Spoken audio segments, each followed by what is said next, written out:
Hello, hi everybody. Thank you for tuning in to Inside Thursday. It's a whole new season, and my name is Cynthia Mthimunye, and I am from KW Clockwork in Benoni. I service the East Rand areas. Thank you so much once again for clicking on this video, and please do press on that red subscribe button to subscribe and get my latest videos. Like next week, I'll be speaking to buyers. So bi-weekly, I'll be speaking to sellers. The next topic on the second week will be pricing, how to price your house correctly. And next week, I'll be speaking to buyers. It will be all about pre-approval. So please stay tuned. It's not only going to be about real estate, I'll also be sharing more about the East Rand, what we have to offer in the east side of Jozi, right? And so let's get into it. I usually get this question from my clients that, Cynthia, how do I get my house ready to sell? Or how do I get my house ready for when it goes to the market, it can sell in the shortest period of time at the best price possible? So today I thought, let me just go through some steps that you can follow in order to prepare your house to list and sell. So not just sell, but sell at the best possible price in the shortest period of time. So let's work on that, and we'll be working the entire season just on helping you to sell your property at the best possible price, right? So let's just get into the first thing. So the first thing you want to look at is those small maintenance issues that you might have, and the ones that look insignificant to you, but trust me, the buyer will notice them as they walk through your house. It's those small things like that crack or that hole in the wall that you've been meaning to place, those unfinished painting, that cracked tile, all of those small things that you think are small. Trust me, as the buyer walks through your house, they will notice all of those things. So you want all of those things to be out of the way. In fact, the new Property Practitioners Act requires that us as real estate agents, we come in and we get a comprehensive form, a comprehensive disclosure of all of the defects that are there in the house. So if I were you, I would start working on those, because we still need to declare them also to the prospective buyer later when we receive that offer to purchase, and they need to be declared still on that agreement of sale. So it's really that important that you start working on those small things, right? They are insignificant to you, but trust me, the buyer will notice them. And then another thing that you want to focus on is decluttering. Declutter. Trust me, you can never over declutter your space. So just eliminate all of those things. Start working on it now, maybe 3 to 6 months prior to putting your house in the market. What you want to sell, what you want to throw away, what you want to put in the take to charity, whatever that you want to give away, what you want to keep for your next home. So if you have some things that you want to keep, just put them nicely into boxes, put it in your garage or wherever where they can be nicely put away and delicately put away, so you can put them up when you get to your next home. So it's just declutter, eliminate as much as possible. You know what this does? When I walk through with my clients, even though the houses are the same, I've actually experienced this, even though the houses are the same, but when they get to this one that is so cluttered, they feel like it's smaller than the one that is just spacious and it has no clutter. So you want to work on such things. It's all about how the buyers will receive your house. So the other thing that you want to focus on is brightening up your house. Lights, like lots of light into your house. Bring lots of light into your house.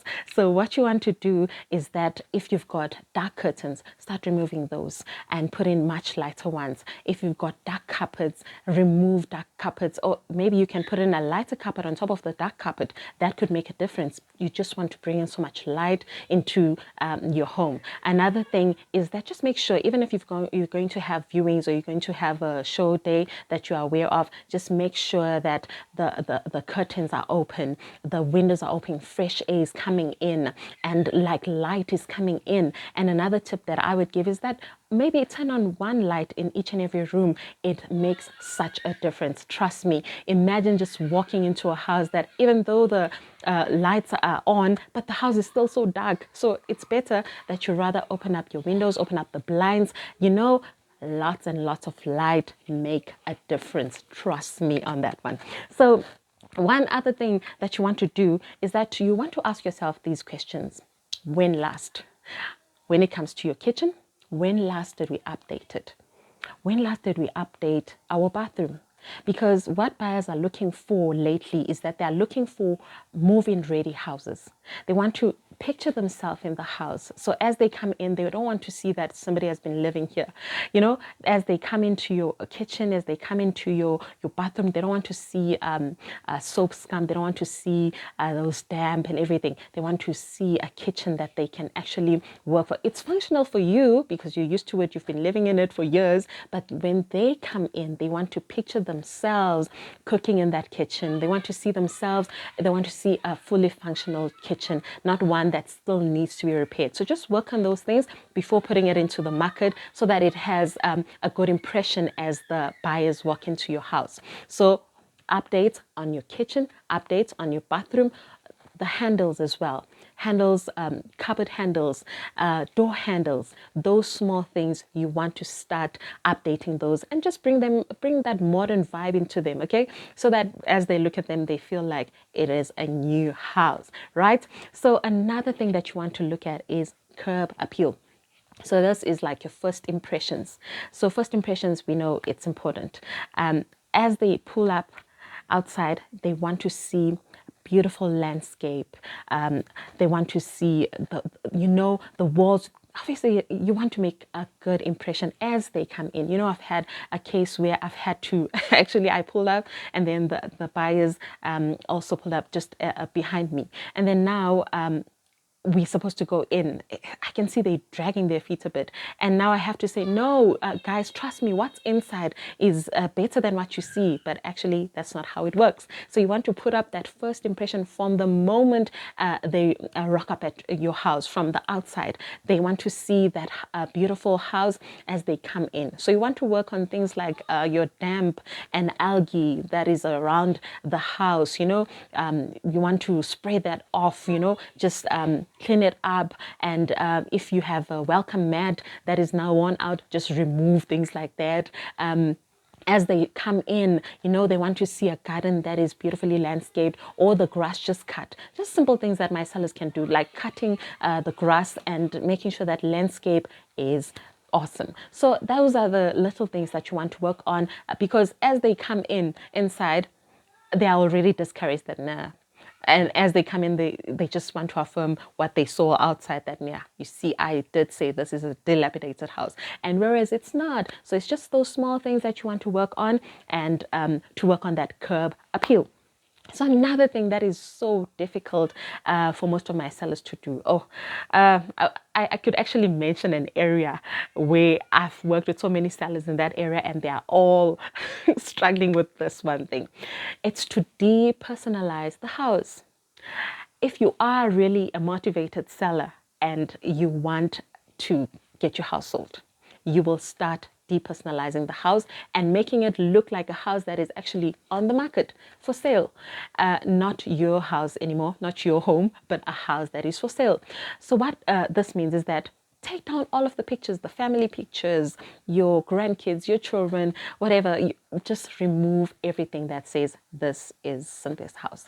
Let the house now say, this can be your house. So as your buyers walk into your house, let them see themselves, let them picture themselves and imagine themselves and their children sitting down there. Let them see, picture their couches, let them picture themselves in your house. So now it's no longer your home. It's a house that is out there for sale. It's now on the market. So the moment you put your house on the market, let it be depersonalized as much as possible. You can just put your pictures very delicately in a nice box, and as soon as you get to your new home, trust me, you'll just have your pictures on your wall again, and you'll have your own home. But this one now is now going for sale. Okay, yeah, please try and do that. So another thing that which is the last thing now that I want you to start working on is start interviewing agents.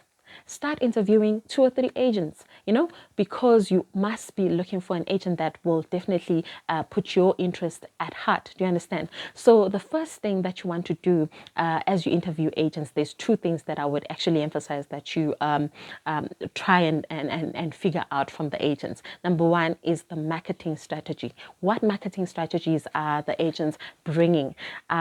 Will they be working on just the website only, your Property 24 and private property only, or do they have other strategies that they're working on to make sure that your property is getting as much viewings as possible? You understand? So those are the things that you want to work on as you speak to the agent. Just find out what marketing strategies and how much are they willing to spend to just make sure that this house sells. Okay, so another thing that you want to focus on is communication when it comes to the agent as you interview your real estate agents. Just find out how often will they be communicating. You know, a study shows that one thing that agents are failing all over the world is basically communicating with their sellers. So one thing that I've done for myself is that every Friday I do what I call follow-up Friday. In fact, it's my Insight Thursday, it's my follow-up Friday. You know, everything has its day, like Monday motivation, tip of Tuesday, you know, all of those things. So yeah, on Friday I have that follow-up Friday. It's where I actually update my sellers on how things are going. I update them on the viewings that have happened on their house, whether it's on the website or viewings from a show day that I've had or an open hour that I've had.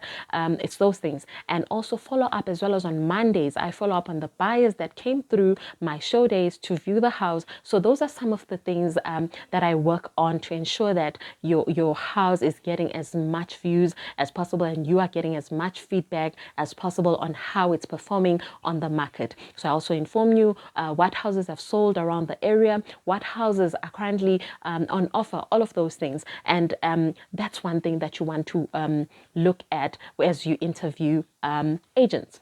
That was my last one, and thank you so much for viewing this video. But my question of the week, I'm going to call it question of the week. It's my new thing this season, right? So my question of the week is that, how do you feel about a dark space? As you walk into a house that is dark, what are your thoughts? How do you feel as you come and view a house that is dark? Tell me, what do you think? How do you feel about that? Put it down below there. You know, let's discuss that and let's help each other understand that whole thing about light. Thank you so much for viewing this video. I'm looking forward to the next one. I feel like this season is just going to be jam-packed with not just information and insight, but so much fun. I'm going to be sharing more about the East Rand, as I mentioned earlier, what places to visit, what places of attraction are around. So we'll be checking all of that. Thank you so much. I really appreciate you viewing this video. Please do subscribe, like, and comment. I would really appreciate that. Thank you so much. See you next week. Bye.